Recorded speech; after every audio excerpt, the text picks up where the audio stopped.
Acid एक ऐसी समस्या है जिससे अमूमन आज हर शख्स जूझ रहा है। ये समस्या आमतौर पर व्यक्ति के जोड़ों के दर्द के रूप में देखी जाती है। खास तौर पर बढ़ती उम्र के साथ ये समस्या काफी आम है। लेकिन ये यूरिक एसिड है क्या और ये क्यों होता है और इसका इलाज क्या है? आज इन तमाम सवालों के जवाब आपको इस वीडियो में मिलेंगे। सबसे पहले बात करते हैं यूरिक एसिड होता क्या है। यूरिक एसिड हमारे खून में मौजूद एक अवशेष पदार्थ है जो हमारे खाना खाने के बाद बनता है। हमारे भोजन के अंदर कुछ ऐसे तत्व होते हैं जिनमें प्यूरिन पाया जाता है। खाने को पचाने की प्रक्रिया के दौरान जब खाने में मौजूद ये प्यूरिन टूटता है तो उससे यूरिक एसिड निकलता है। मटर, पालक, मशरूम, सूखे सेम, पोर्क, मुर्गी, मछली, मटन, फूल गोभी, राजमा और बियर, इन सब में प्यूरिन पाया जाता है।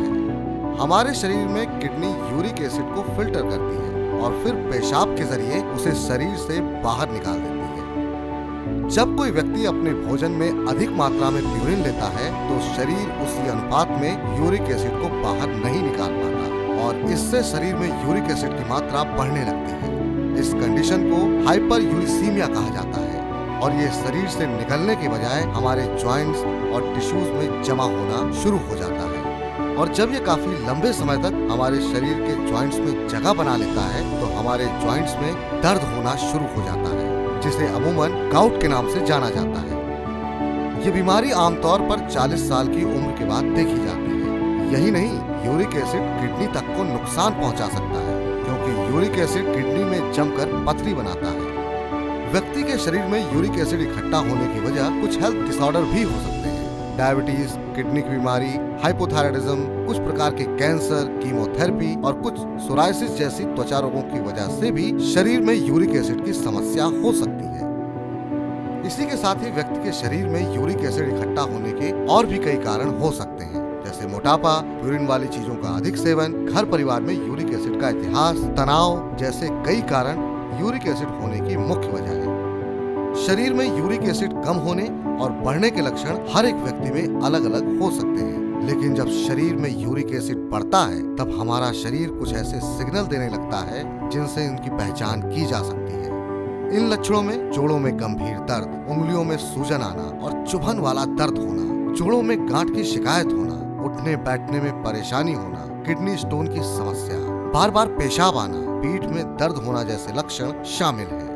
इसलिए शरीर में यूरिक एसिड का स्तर सामान्य रखना बेहद जरूरी है। लेकिन ये स्तर कितना हो, आइए इसके बारे में जानते हैं। शरीर में यूरिक एसिड के लेवल की सामान्य रेंज पुरुषों और महिलाओं में भिन्न भिन्न होती है।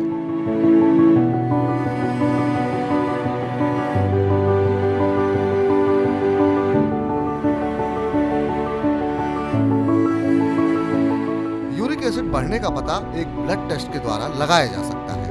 यूरिक एसिड का स्तर बढ़ने पर इसको नियंत्रित करने के लिए आपको अपने डॉक्टर से सलाह लेनी चाहिए। डॉक्टर आपको कुछ non steroidal anti inflammatory agent जैसे आइब्रूफेन दे सकते हैं, जिसे लेने से आपको तुरंत दर्द से राहत मिल सकती है। लेकिन जब यूरिक एसिड के लेवल को मैनेज और कंट्रोल करने की बात आती है तब अक्सर डॉक्टर आपको डाइट में बदलाव करने की सलाह देते हैं। इसलिए जानना बेहद जरूरी है कि यूरिक एसिड बढ़ने पर क्या खाएं और क्या ना खाएं।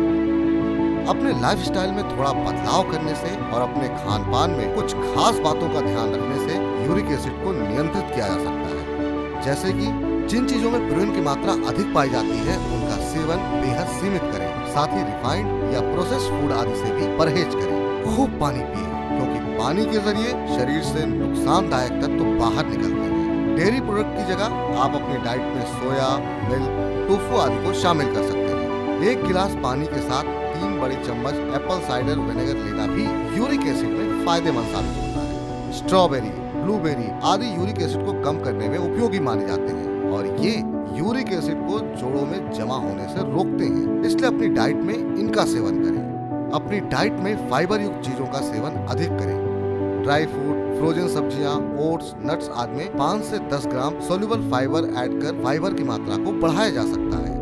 इसके अलावा रेशेदार सब्जी में भी भरपूर मात्रा में फाइबर पाया जाता है। नियमित रूप से एक्सरसाइज करें और अपने शरीर को एक्टिव रखें। मोटापे और तनाव की समस्या से बचें। अपना ध्यान रखें। आपका शरीर किसी भी तरह की बीमारी से ग्रस्त होता है तो कोई ना कोई सिग्नल जरूर देता है। उन सिग्नल्स को, उन लक्षणों को जल्द से जल्द पहचान कर समय रहते अपने डॉक्टर को जरूर दिखाएं और अपनी जांच कराएं, ताकि कोई भी बीमारी शुरुआत में ही पहचान में आ सके, ताकि जल्द से जल्द इलाज करके व्यक्ति एक स्वस्थ और लंबी जिंदगी जी सके।